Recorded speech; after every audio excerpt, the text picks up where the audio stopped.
देखो ये कोई मांस की तरह निषेध नहीं है। आप समझो, प्याज लहसुन जहां आलू पैदा होती है वहां वही वैसे बिल्कुल वैसी जमीन में वही पैदा होता है। बस इसका असर क्या है, ये तमोगुणी है।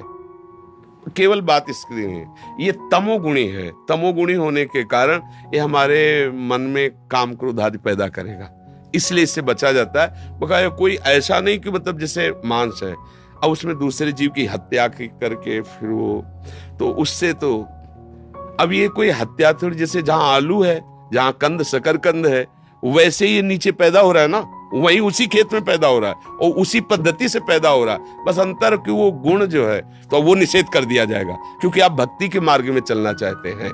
तो इसलिए प्याज लहसुन कोई ऐसा नहीं कि अरे प्याज लहसुन, ऐसा नहीं है। वो इसलिए है कि तुम्हारी बुद्धि में वो तमोगुण पैदा कर देगा, इसलिए मना है।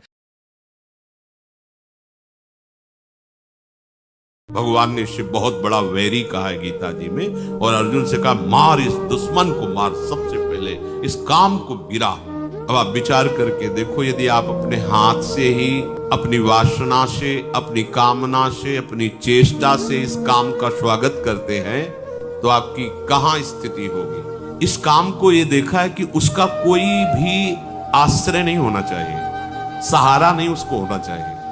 अगर आपको लग रहा है कि 1 किलोमीटर जाने के बाद हमारे काम की पूर्ति हो सकती है तो मर गए आप, मारे जाओगे, मारे जाओगे। ये मन को ऐसा मथेगा कि आपको वहीं पहुंचना पड़ेगा। पहले कनेक्शन हटाओ। अगर इस दुश्मन को दुश्मन के रूप में देख लो तो पहला बाण मार दिया आपने उसके ऊपर। आपको स्वयं में कोई ऐसी चेष्टा नहीं करनी है जिससे इस काम का स्वागत हो। काम के द्वारा प्रेरित कोई भी ऐसी चेष्टा नहीं करनी, उसको सहना है।